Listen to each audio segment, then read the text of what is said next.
Monsieur le Président, Dibo,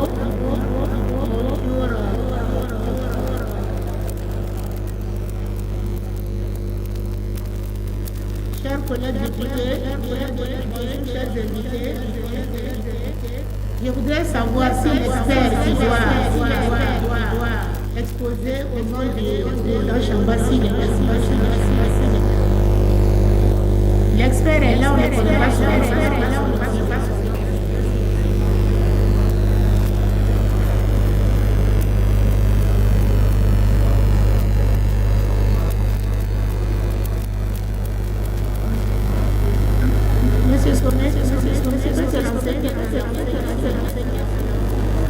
Peut-être qu'il parle anglais,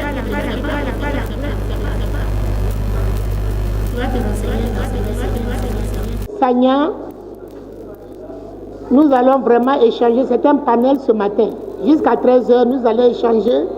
Donc, par rapport au programme que vous avez là. Et le programme nous parle de la commission travail, jeunesse et emploi, libre circulation, la commission des droits de l'homme, la société civile.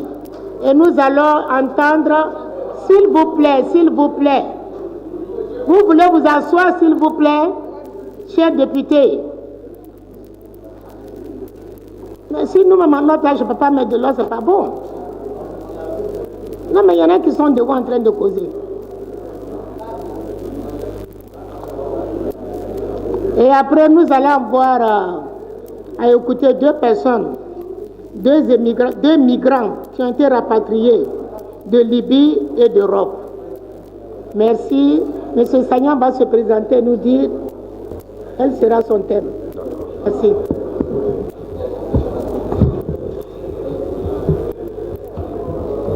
Bonjour, honorables députés, honorables personnalités, distingués invités ici présents. Je suis Julien Sagna. Je travaille au niveau du Centre africain pour le commerce, l'intégration et le développement, où je suis chargé du programme Jeunesse, Leadership et Intégration. Donc, depuis le début de ce forum, où j'ai été invité à partager un peu ce que nous faisons ou ma vision sur cette thématique ou cette question du sous-emploi. Et c'est très honoré de pouvoir aujourd'hui m'adresser à d'honorables personnalités comme vous. Déjà en tant que jeune, c'est un plaisir, mais en tant que jeune africain, c'est un plaisir double. Donc aujourd'hui, je vais essayer de vous entretenir, je vais essayer de partager avec vous sur la question du sous-emploi. Je vais jeter peut-être les bases d'un débat qui pourra être alimenté plus tard avec tout ce que vous allez apporter. Mais en parlant de la question de l'emploi des jeunes et lier ça à la thématique de la migration, je pense que c'est une opportunité que l'on devait saisir. Tout à l'heure, peut-être on entendra des jeunes qui ont fait ce voyage et qui sont revenus, qui pourront dire comment ils ont vécu les causes de départ qui les ont poussés à partir à l'aventure. Et je pense qu'une des causes, c'est trouver un emploi décent et productif. Je vais faire un tableau général que je pense que vous connaissez certains même mieux que moi. Parce que déjà en 2013, selon l'OIT, le monde comptait 75 millions de jeunes chômeurs. 75 millions au niveau mondial. Et 38 millions de ces jeunes chômeurs vivent en Afrique. En tout, l'Afrique compte 200 millions d'habitants âgés de 18 à 24 ans, soit 40% de la population active.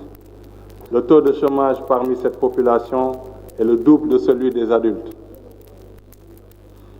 Est-ce qu'on peut parler d'une génération perdue? Est-ce qu'on peut parler d'une génération perdue menaçant la cohésion sociale? Je le pense. Selon la Banque mondiale, la jeunesse compte 60% de l'ensemble des chômeurs dans cette zone de l'Afrique subsaharienne. Avec chaque année, près de 10 à 12 millions de jeunes qui arrivent sur le marché de l'emploi. En Sierra Leone, où la guerre s'est terminée en 2000-2002, plus de 50% des jeunes sierra-léonais n'ont toujours pas de travail digne de ce nom. Le Libéria, je pense qu'on va recevoir le président, ou vous allez le recevoir en tant que parlementaire demain, connaît lui aussi une phase difficile, avec plus de 100 000 jeunes ex-combattants en attente d'insertion sociale, d'insertion professionnelle. Même dans les pays qui ont été épargnés par la guerre ou par des catastrophes naturelles, le Sénégal notamment, le Ghana, le chômage des jeunes bouleverse profondément les équilibres sociaux. Au Ghana, le chômage se situe en moyenne aux alentours de 9%, mais celui des jeunes s'élève à 31,7%. Variant entre 20 et 25, le chômage des jeunes reste anormalement élevé dans notre pays, le Sénégal, au Burkina, au Bénin, au Nigeria, voire même en Afrique du Sud, qui est considéré comme le pays ou le pays le plus riche du continent, où la crise de l'emploi touche 6,5 millions de jeunes adultes. Souvent, des solutions sont proposées par les pouvoirs publics. Les solutions sont discutées au niveau des différentes assemblées lors de la session de vote des budgets pour l'exécutif. Donc nos pouvoirs essayent de résorber ce taux de chômage avec des promesses souvent politiques en recrutant dans la fonction publique. Donc je pense que ça peut être une des deuxièmes bases de notre débat de tout à l'heure. Au Burkina, par exemple, on a essayé de recruter 7000 emplois et dans la fonction publique, pendant qu'on recrutait ces 7000 emplois, 350 000 candidats se sont proposés. Donc les débouchés sont très limités dans la fonction publique. C'est souvent une mission très exaltante de travailler pour le public, mais c'est limité et souvent il faut aussi oser le poser comme débat. Il faut, dans nos pays, il y a le challenge de la coloration politique au moment de recruter dans la fonction publique. Donc, pour résorber la vaste main-d'œuvre qui arrive chaque année dans le marché du travail, on ne peut pas seulement se limiter au recrutement dans la fonction publique, et souvent dans la fonction privée aussi, qui est très limitatif.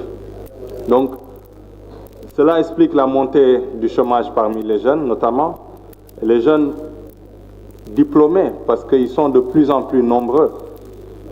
À cela, ajouté à la pression sociale, à la pauvreté, à la misère, on peut être tenté de revenir à ce tableau peint par le magazine The Economist en 2000, qui parlait de l'Afrique as the hopeless continent. Donc le tableau peut être assez noir et poussé vers le pessimisme, parce qu'en parlant de tous ces chiffres, si on arrêtait notre exposé là seulement, on pourrait comprendre ceux qui sont tentés de partir à l'aventure par le désert, par la mer. Mais pendant ce temps, pendant que le journal The Economist titre en 2000 Afrique the Hopeless Continent, des centaines de milliers de jeunes meurent par le désert. Aujourd'hui, la lumière ou les lumières d'espoir peuvent être entrevues. Donc pendant que des jeunes meurent engloutis par la mer et le désert, nous pensons qu'en débattant aussi, il faut montrer la phase positive de ce tableau. Des jeunes Africains se forment sur le continent. Des jeunes Africains travaillent sur le continent et ils trouvent leur bien-être en Europe. Et les 2 fois, c'était aux Amériques pour des colloques universitaires. Je vous assure que ma communication, je ne le dis pas parce que c'est moi qui parle, mais ma communication portant sur les jeunes dans la gouvernance locale a eu un succès tel que quelques participants m'ont demandé des nouvelles de Sciences Po Paris parce qu'ils se sont cru ou ont cru que j'y ai fait mes études. Quand j'ai répondu que non, moi c'est Sciences Po Dakar, Ils se sont demandé, mais où se trouve Dakar? Je dois dire au Sénégal et en Afrique. Hier, le roi David a parlé de l'Afrique, a parlé de la qualité de la formation des jeunes Africains et des Africains en général. Donc, un des exemples qu'on peut retrouver, c'est moi qui vous parle aujourd'hui. Je continue à être dragué par des universités au Nord, en Europe, au Canada, pour pouvoir continuer ma thèse, mais j'espère la finir ici aussi. Parce que c'est juste pour vous dire qu'il faut aussi qu'on insiste beaucoup sur la valorisation de ce qu'on a. Donc honorable, que notre continent a tout pour résorber le chômage et pour briller sur la scène mondiale. Nous avons des jeunes formés, nous avons des jeunes à former, surtout sur le plan technique. Nous avons des produits et des artisans à valoriser. Nous avons des ressources naturelles à transformer. Donc, quand nous avons tous ces points-là, je pense que nous avons tout pour émerger, pour partir de l'avant. D'ailleurs, le même magazine The Economist titrait 10 ans plus tard, Africa Rising. Ça veut dire l'Afrique qui émerge, l'Afrique qui s'élève. Ils ont raison parce que le climat d'affaires aujourd'hui est très favorable aux investissements. Les ressources minières, les ressources pétrolières et même fruitières font que l'attractivité du continent est au top. En guise d'exemple, j'ai parlé de ressources fruitières. Au niveau du sud du Sénégal, nous avons une production qui s'appelle l'anacarde, la noix d'anacarde, et elle est très prisée en Sénégambie méridionale. Quand je parle de la Sénégambie méridionale, j'inclus la Gambie et la Guinée-Bissau à cette région sud-là. Nous avons fait une étude qui montre que la chaîne de valeur anacarde peut être source d'intégration régionale, source de développement et source de pourvoyeur d'emploi. L'anacarde se transforme et se vend beaucoup dans cette région-là. C'est une des activités qui produit beaucoup de ressources pour les femmes et les jeunes qui vont cueillir. Mais si on étudie, si on regarde bien cette filière, on remarque que ceux qui exportent l'anacarde sont principalement les Indiens et les Vietnamiens qui viennent dans cette région-là prendre le kilo, s'il est vraiment au meilleur de sa forme, va coûter 1000 francs, alors que après avoir transformé cela, c'est sur le marché mondial au niveau de 6000 francs. En guise d'illustration, notre directeur Cheikh Tidiane était le docteur Cheikh Tidiane a exposé hier. Il a fait un voyage au niveau du Vietnam où il a visité des usines qui transforment l'anacarde. Et le directeur de l'usine était tellement fier de recevoir un citoyen de l'Afrique de l'Ouest. Il a insisté beaucoup en disant moi, presque 80 à 90% de ma matière première vient de l'Afrique de l'Ouest. Donc il était fier de recevoir un citoyen ouest-africain en lui disant cela. Cheikh Tidiane, en entrant dans l'usine, a été stupéfait de voir plus de 1000 Vietnamiens alignés en train de décortiquer la noix et de la transformer. Son sentiment en rentrant, c'était de dire, voilà 1000 emplois perdus pour les jeunes Africains. Si on avait créé les conditions nécessaires, ils auraient pu bénéficier de ces 1000 emplois. Et quand on a une usine de 1000 emplois au Vietnam, c'est déjà 1000 emplois en moins ici au Sénégal, ici en Afrique de l'Ouest. Donc c'est en théorie 1000 jeunes candidats à l'immigration clandestine. Je pense que c'est important d'attirer notre attention sur cela. Hier, en discutant un peu en coulisses, j'ai eu des échos de personnes qui voulaient partir pour partir.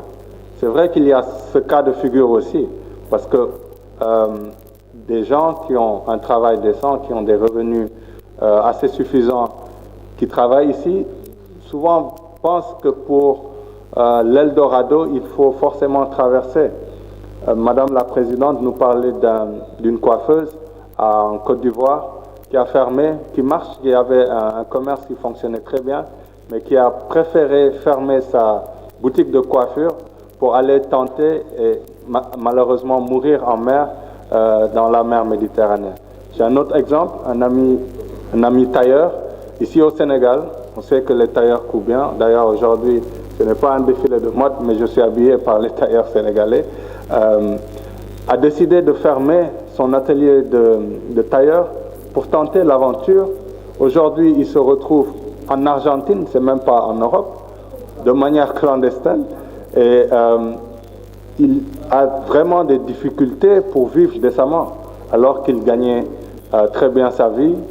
Il contribuait à habiller joliment les Sénégalais et les Sénégalaises. Et ça pouvait être des motifs de satisfaction. Donc pour conclure, je vais beaucoup insister sur des points sur lesquels nous pourrons davantage débattre. D'abord, la question de l'éducation et de la formation. On en parle beaucoup et je pense que des exemples, on peut en trouver, mais hier, on l'a dit, hier et avant-hier, nos curricula sont beaucoup orientés vers des formations théoriques, alors que la transformation et la création de richesses de valeur doit allier la théorie à la pratique. Donc il faut qu'on renforce notre formation technique où les curricula, les systèmes, insister sur le système duel école-entreprise, mais pour cela il faut qu'il y ait beaucoup d'entreprises pour pouvoir envoyer des étudiants vers des entreprises afin qu'ils allient la formation théorique à la pratique. Il y a aussi une question, c'est celle de la pression sociale. Quand on parle de sous-emploi, quand on parle d'emploi décent, quand on parle de migration clandestine, il ne faut pas omettre que la question de la pression et de la charge sociale existe et elle est un des facteurs, une des raisons qui poussent les gens à aller tenter l'aventure. On parlait de co-épouses.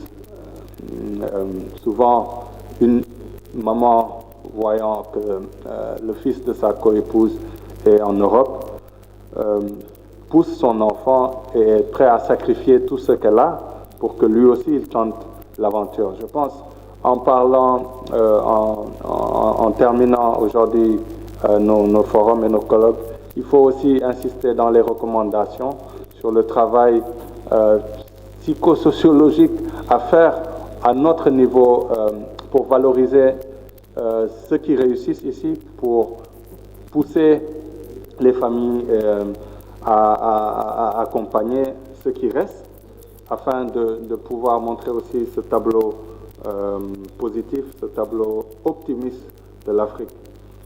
Donc, ma dernière phrase serait qu'aujourd'hui, nous sommes réunis ici pour parler de sous-emploi.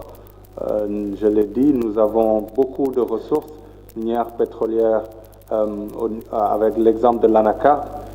Mon souhait, c'est que dans 10 ans, on soit réunis pour parler de suremploi des jeunes, parce que l'Afrique a vraiment tout pour être the rising continent. Je vous remercie pour votre aimable attention.